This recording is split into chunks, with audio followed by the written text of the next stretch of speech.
Lautan adalah rumah bagi hewan-hewan unik di dunia dan internet. Yap, jauh di bawah arus besar dan tekanan air yang tinggi, kabel raksasa menghubungkan benua ke benua di dasar laut. Internet adalah sekelompok jaringan yang saling terhubung untuk membentuk jaringan yang luas, yaitu internet. Gadget yang terhubung ke internet bisa mengirim data ke perangkat lain.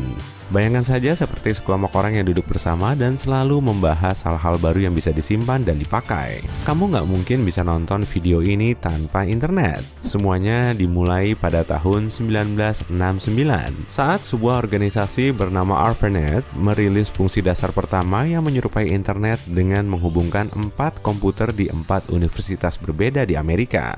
Orang-orang di balik layar bisa mengirimkan informasi dan mengakses file satu sama lain secara internal di seluruh universitas.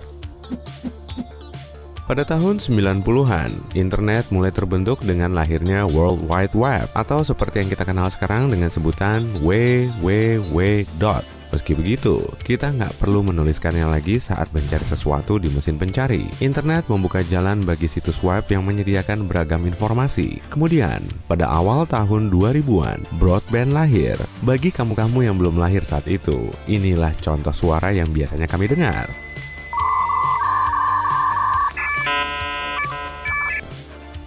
Bisingnya, tapi ini adalah cara tercepat bagi kaum milenial untuk masuk ke dunia internet. Penemuan inovatif ini kemudian dikembangkan di kampus-kampus besar di seluruh Amerika Serikat dan akhirnya berganti nama menjadi internet. Jadi, jangan bayangkan internet sebagai gedung besar yang mempekerjakan ribuan orang untuk memastikan kita mendapatkan apa yang kita cari. Sebaliknya, internet hanyalah distribusi sistem jaringan yang mengandalkan upaya kolektif dari berbagai mesin dan sumber untuk membentuk jaringan yang signifikan.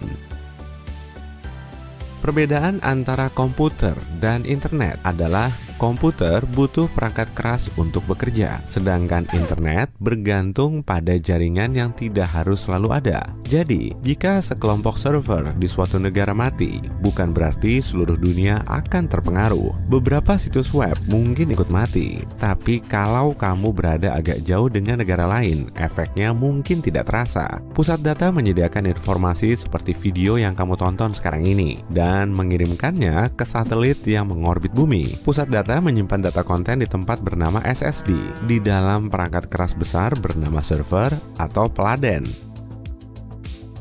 Server kemudian mengambil data itu dan mentransmisikannya ke gadget yang kamu pakai untuk menonton video ini.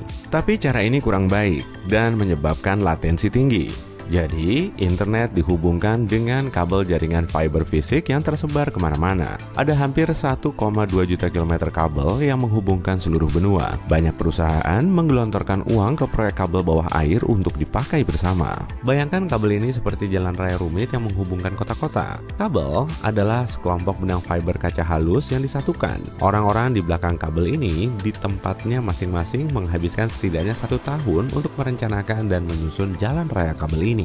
Kabel pun dibungkus dengan tembaga untuk menahan dan memanfaatkan listrik guna memindahkan data. Kemudian ada lapisan plastik, baja, dan ter agar kuat melawan kondisi laut. Kabel ini juga cukup kuat menahan batu longsor, arus deras, gempa bumi, dan faktor lain yang mungkin menghancurkannya. Kabel-kabel ini cukup kuat untuk bertahan selama 25 tahun.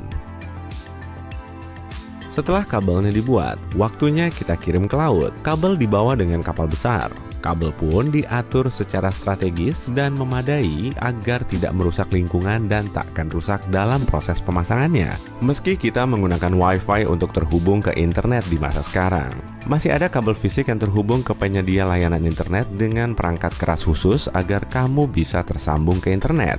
Awalnya, kamu butuh router. Bayangkan alat ini sebagai unit kontrol lalu lintas yang membantu memastikan lalu lintas internet tersambung ke jaringan yang tepat. Jadi, kalau kamu duduk di restoran, kemungkinan besar kamu terhubung ke router yang mereka sediakan. Data ditransmisikan dalam bentuk semacam pesan melalui router setiap kali kamu mengakses internet. Sebelum ditransmisikan, data dipecah menjadi bagian-bagian kecil bernama paket. Sebelum menjadi pesan, header paket ini dirilis agar gadget penerima tahu harus menggunakannya seperti apa. Paket data ini mirip buku panduan yang kamu dapat saat membeli furnitur atau barang rakitan. Saat tiba di tempat tujuan, paket data tersusun kembali dan menjadi data yang dipindah pertama kali. Terkadang, kamu tidak bisa menerima paket besar sekaligus. Jadi, pabrik yang membongkarnya dan mengangkutnya dengan truk atau kapal. Dan begitu tiba di tujuan, data kembali dirakit sesuai struktur awalnya. Meski proses ini butuh waktu berbulan-bulan, memindahkan data lewat kabel fiber cuma butuh beberapa detik, tergantung hasil akhirnya. Meski semuanya kedengaran simpel, masih ada yang namanya protokol. Protokol itu mirip sistem atau aturan komunikasi saat ada dua atau lebih pihak yang terhubung. Kayak waktu ikut wawancara kerja, kamu nggak mungkin memanggil manajer perekrutan dengan namanya dan duduk sembarangan kan? Sebaliknya, protokol dalam wawancara kerja adalah bersikap profesional dan berperilaku layaknya manusia yang baik. Komputer dan internet punya protokol yang wajib dipatuhi untuk mengirimkan data dengan mudah. Nah, sekarang internet sudah ada di gadgetmu dan kamu bisa menjelajahi web dengan mudah. Setiap gadget punya alamat IP unik untuk terhubung ke internet. IP adalah singkatan dari Internet Protocol. Ini sama seperti alamat rumah bagi gadgetmu saat mengakses internet. Saat memesan paket ke rumahmu, kamu tentu menulis semuanya di alamat, mulai dari negara, provinsi, kota, gedung, jalan, lantai, dan lain-lain. Kamu dapat alamat IP dari provider layanan internet di setiap gadgetmu yang terhubung ke internet. Alamat IP bukanlah rahasia. Kamu bisa dengan mudah menemukannya di pengaturan perangkatmu. Bahkan situs web yang disimpan di pusat data juga punya alamat IP. Alamat ini kemudian dinamai seperti youtube.com agar lebih mudah diingat alih-alih cuma sekumpulan angka. Sekarang kamu sedang duduk di depan laptop dan mengetik situs web yang mau kamu akses. Kamu meminta DNS atau Domain Name Server yang memfilter nama-nama situs web dan menyediakan alamat IP situs web. Browsermu akan meneruskan alamat IP itu ke server di dalam pusat data. Setelah diizinkan oleh server, data akan dikirim lewat kabel serat optik. Perjalanan yang ditempuh suatu data sangat menantang dan melewati medan berat seperti gunung dan lautan. Akhirnya, data ini tiba di kotamu lewat kabel yang terkait ke routermu. Kalau kamu menggunakan data seluler, data itu akan ditransfer ke menara seluler yang memancarkan gelombang elektromagnetik di internet. Meski kedengarannya lama, semua proses ini berlangsung dalam hitungan milidetik. Meski jaringan kabelnya yang luas dan namanya rumit, internet terstruktur dan diatur sedemikian rupa. Kamu bisa menganggapnya sebagai dunia digital mini dengan aturan dan pedoman tersendiri. Dengan banyaknya kabel sebagai jalan raya, data pun bisa bepergian dari satu perangkat ke perangkat lain, mengetuk alamat IP-mu sebagai pintu masuk. Seperti yang kubahas tadi, DNS itu mirip buku telepon. DNS melihat nama yang kamu ketik dan menghubungkannya dengan alamat IP terkait. Komputer nggak bisa membaca huruf seperti kita, jadi komputer mengubahnya menjadi urutan angka. Internet telah berubah jauh sejak pertama diciptakan. Akan ada 500 miliar gadget dengan 7,5 miliar pengguna yang akan terhubung ke internet pada tahun 2030.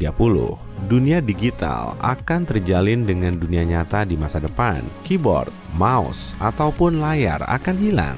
Dunia virtual akan sangat realistis hingga sulit dibedakan. Orang-orang akan mengenakan kacamata augmented reality yang akan menampilkan segala informasi yang mereka butuhkan. Saat mengenakannya, kamu bisa melihat informasi bermunculan di hadapanmu. Kamu nggak perlu menundukkan leher lagi untuk menatap ponsel saat berjalan ke kantor. Internet juga kemungkinan bisa diunduh ke kepala kita supaya kita nggak perlu searching informasi lagi. Internet akan menjadi kebutuhan penting kita, sebagaimana air dan listrik dalam hidup kita.